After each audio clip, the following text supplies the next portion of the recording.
Shalom teman-teman, di sini saya akan membagikan firman Tuhan yang sudah saya baca dari renungan Mana Surgawi seperti yang ada di slide sebelumnya mengenai pertanggungjawaban keuangan. Kita buka di dalam 2 Tawarik 19 ayat 6 sampai 7.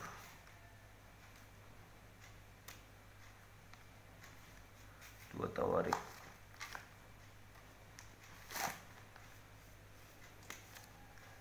Tawarik 19 6 sampai 7. Berpesanlah ia kepada hakim-hakim itu, pertimbangkanlah apa yang kamu buat, karena bukanlah untuk manusia kamu memutuskan hukum, melainkan untuk Tuhan yang ada beserta kamu bila kamu memutuskan hukum. Sebab itu kiranya kamu diliputi oleh rasa takut kepada Tuhan, bertindaklah dengan sesama, karena berlaku curang, memihak ataupun menerima suap tidak ada pada Tuhan Allah kita. Beberapa kali Yesus memberikan perumpamaan tentang masalah pertanggungjawaban keuangan. Di antaranya adalah perumpamaan tentang talenta dan bendahara yang tidak jujur. Hal pertanggungjawaban keuangan ini menjadi penting karena pada akhirnya semua kita harus mempertanggungjawabkannya kepada Tuhan. Di Perjanjian Lama kita mendapatkan teladan yang luar biasa dari Musa. Musa menghentikan arus pemberian persembahan khusus sukarela dari umat yang berupa perhiasan dari barang-barang lainnya untuk membuat kemah suci dan semua perkakasnya. Karena mendapatkan laporan bahwa kebutuhan sudah terpenuhi, Musa menghentikan penerimaan sumbangan sukarela itu. Bisa saja jika Musa mau berlaku tidak jujur, ia terus menerima persembahan tersebut dan digunakan untuk keperluan pribadinya sendiri. Tetapi Musa tidak melakukannya karena hatinya memang tulus untuk mengikuti semua perintah Tuhan apa adanya. Dikatakan di dalam Keluaran 36 ayat 1 sampai 7. Kisah lain terdapat di dalam 2 Raja-Raja 12, di mana para pengawas rumah Tuhan diserahi uang hasil persembahan umat yang nantinya akan digunakan untuk membayar para tukang yang memperbaiki rumah Tuhan. Dan luar biasanya pengawas-pengawas rumah Tuhan ini adalah orang-orang yang jujur, sehingga mereka tidak perlu diawasi.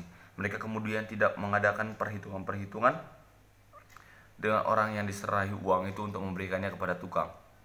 Sebab mereka bekerja dengan jujur. Dikatakan dalam 2 Raja-Raja 12 ayat 15. Di dunia sekuler saja, kejujuran soal uang sangat diutamakan. Di dunia bisnis, kita kenal istilah yang disebut sebagai internal control, di mana sistem pengendalian internal dibuat pada sistem pencatatan keuangan perusahaan. Tidak cukup sampai di situ, masih ada yang namanya internal audit untuk mengecek semua transaksi yang terjadi di perusahaan. Di pemerintahan Indonesia, kita mempunyai badan khusus yang akan menangkap mereka yang tidak jujur dalam masalah keuangan, yaitu KPK atau Komisi Pemberantasan Korupsi. Mulai dari ketua DPR sampai kepada bupati, sudah banyak yang ditangkap oleh KPK. Bahkan koruptor di Kementerian Agama pun sudah tertangkap. Ternyata Badan Pengawasan Keuangan dan Pembangunan atau BPKP tidak cukup untuk mengawasi dan menangkap para koruptor karena ada terlalu banyak orang yang berniat mendapatkan uang dengan jalan pintas alias korupsi. Sebagai karyawan Kristen, mari kita tunjukkan tanggung jawab kita dan kesaksian kita sebagai orang-orang Kristen yang di dalam kitab suci kita senantiasa diajarkan untuk berlaku jujur dan tidak menginginkan harta milik orang lain. Harta milik atau haknya orang lain. Bekerjalah dengan jujur. Apa yang menjadi hak atau milik kantor atau milik orang lain, kembalikanlah kepada yang berhak. Jangan sampai kita tergoda untuk mengambilnya. Tuhan sangat membenci orang yang berbuat curang dan merugikan sesamanya. Doa. Tuhan Yesus, ampunilah hamba yang masih belum sepenuhnya bisa menjadi kesaksian yang harum bagi nama-Mu.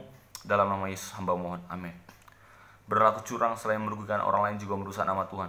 Pertanggungjawabannya menjadi besar.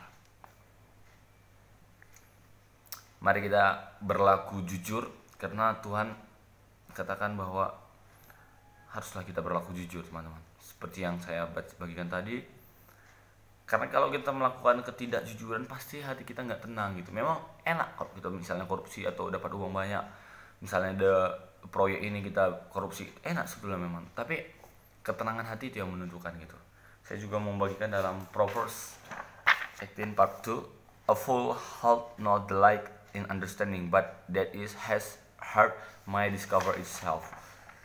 Dimana dikatakan orang bebal tidak suka pengertian, hanya suka membeberkan isi hatinya.